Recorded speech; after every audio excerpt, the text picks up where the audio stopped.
어, 지금 우리나라 대부분의 학생들이 공부할 시간도 부족하다고 그러는데, 과연 독서는 언제 해야 될까요? 책은 언제 읽어야 좋을까요? 매일 일정한 시간을 정해놓고 하루도 빠짐없이 꾸준히 책 읽는 습관을 들인다면 최선이죠.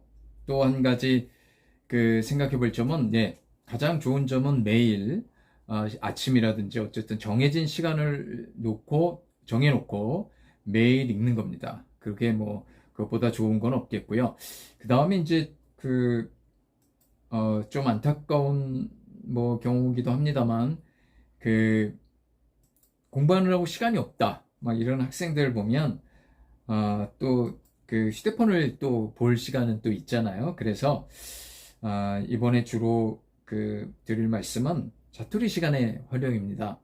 그러니까 하루 일과 중에 허투루 보내는 시간이 얼마나 되는지 한번 따져보면 좋겠어요. 그러면 그게 굉장히 시간이 많다고 봅니다.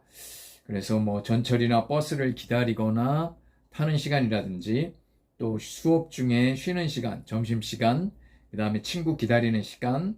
그래서 제가 볼 때는 저도 한번 그 시간들을 한번 재본 적이 있는데요.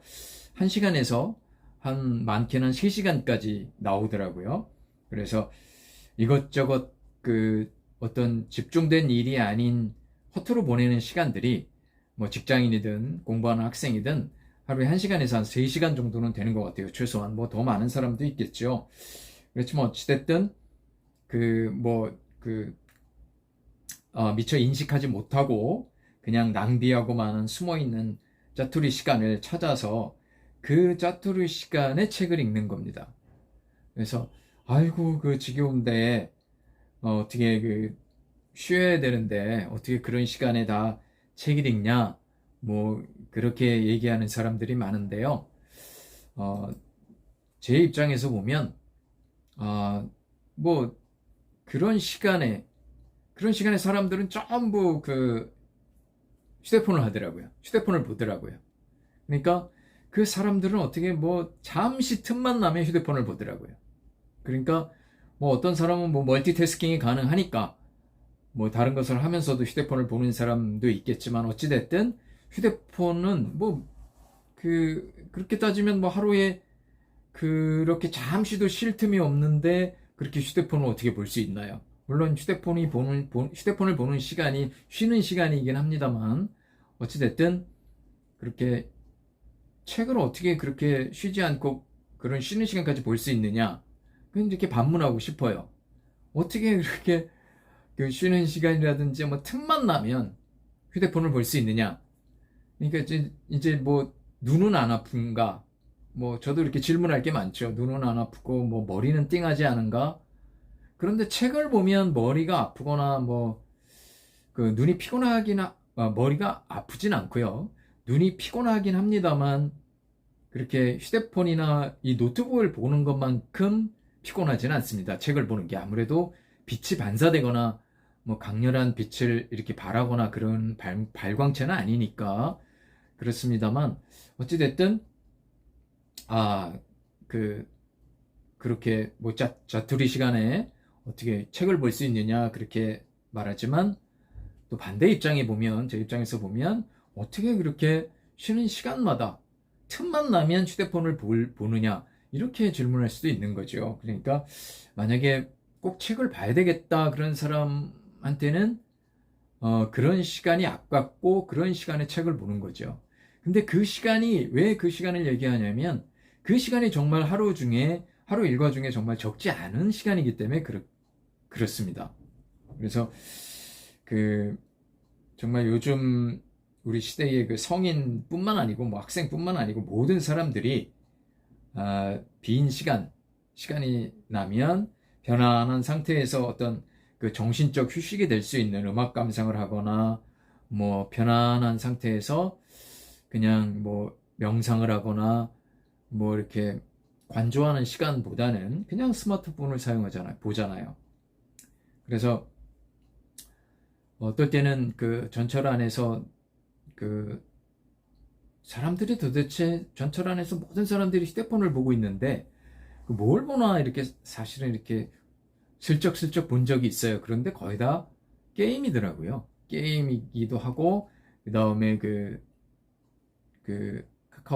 카톡의 뭐 인스타그램이나 카톡, 뭐 페이스북 이런 것들 거기에 올려진 그런 피드물을 보더라고요. 그러니까 그렇지 않으면 이제 카톡을 하거나 대화를 하거나 카톡으로 뭐 그런 것들인데 뭐 제일 많은 거는 게임을 하는 거였어요. 근데 게임이 뭐 무슨 게임인지도 모르겠지만 정말 뭐 걸어가면서도 그런 게임을 하는 걸 게임을 하니까요, 사람들이. 그래서 어쨌든 휴식 시간에 어떤 긴장을 풀고 그런 스트레스 받은 정신을 좀 이완하거나 뭐 그렇게 해야 되는데 오히려 그 게임이나 뭐 너무 과도하게 뭐 게임도 뭐 조금만 하면 괜찮죠. 근데 너무 과도하게 해서 쉬는 시간에 오히려 뇌에 좋지 못한 자극을 더 받게 되는 거죠. 특히 학생들한테 하고 싶은 얘기입니다. 뭐 일반인들이야 뭐 괜찮지만 학생들은 그 머리 써가면서 힘든 공부해서 뇌가 좀 쉬어야 되는데 또 휴대폰을 봐서 이제 정말 뇌에 오히려 더 뇌가 쉬는 게 아니고 오히려 더 뇌가 자극이 된다면 그런 쉬는 시간이 오히려 그건 쉬는 시간이 아니죠. 그 뇌가 오히려 공부할 때보다 더 혹사당하는 경우도 있으니까 그거는 어쨌든 뭐 공부할 때도 그렇고요. 어쨌든 책 읽는 것, 어쨌든 독서의 활동에서 가장 큰 적은 요즘은 뭐 완벽하게 스마트폰이죠. 책을 읽는다는 것은 책 속에 들어있는 지식을 얻는 것도 의미가 있지만 훨씬 더 큰 의미는 생각하는 힘을 기른다는 데 있습니다. 그러니까 단순한 글자가 주는 정보만으로 작동되는 우리 뇌는 풍부한 상상력을 발휘하여 온갖 세상의 사물을 끌어다가 서로 혼합하거나 화합시켜서 새로운 규칙과 질서에 따른 창의적 생산물을 만들어내죠. 그냥 단순하고 얕은 지식을 주거나 게임같이 오래 하면 뇌를 피곤하게 하는 것과는 좀 차원이 다릅니다. 그래서 자투리 시간에 하는 독서의 위력은 그게 하루, 이틀, 이렇게 뭐 일주일, 한 달 이렇게 모아보면 대단하죠. 그래서 대한민국 사람들이 1년에 평균 10권의 책도 읽지 않는다고 그러잖아요. 그래서 하루에 적어도 1시간 정도 이상씩은 1시간 이상씩의 자투리 시간은 독서에 사용한다면 적어도 뭐 한 달에 뭐 두세 권은 뭐 읽을 수 있지 않을까요? 그러면 뭐 자투리 시간만 이용해도 정말 평균을 훨씬 뛰어넘는 독서량을 가질 수 있는 거죠. 그래서 어쨌든 무조건 책을 읽어야 된다는 무슨 어떤 강박관념에 의한 자투리 시간의 활용은 실패할 확률이 큽니다. 그래서 자신이 가장 좋아하는 분야의 두껍지 않는 그런 분량의 책부터 그래서 항상 휴대하고 다니기 좋은 편한 그런 책으로부터 시작을 해서 자투리 시간에 한번 이용을 해보시죠. 그래서 어떤 카페에 사람을 기다린다거나 아니면 뭘 기다릴 때 그다음에 하염없이 줄을 서서 이렇게 기다려야 될 때 요즘은 유명한 맛집 가는데도 뭐 줄을 굉장히 서서 한두 시간 기다리는 건 예사라고 하던데 어쨌든 그런 시간 그러니까 스마트폰을 보는 시간만 좀 줄여도 스마트폰을 보는 그런 자투리 시간만 줄여도 완전히 안 보라는 게 아니잖아요. 그 시간을 좀 줄여도 책을 읽을 시간을 확보할 수 있습니다.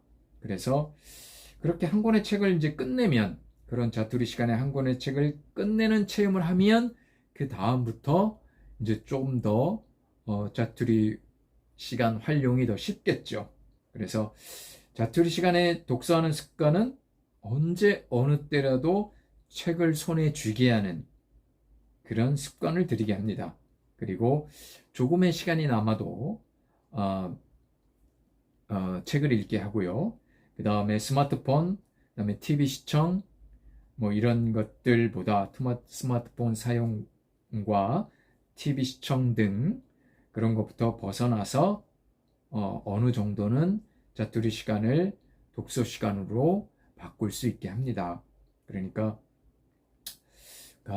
뭐 공부하는데 시간이 부족해서 그 책 읽을 시간이 없다고 하는 학생들, 그래서 어떤 책을 볼 때 그냥 핵심만 간추려서 읽고 다 읽었다고 하는 그런 학생들, 그냥 요약본 혹은 서문이나 어떤 결론만 읽고 그 책을 다 읽었다고 생각하는 그런 학생들, 충분히 조금만 노력하면 책을 읽을 수 있고 제대로 읽을 수 있습니다.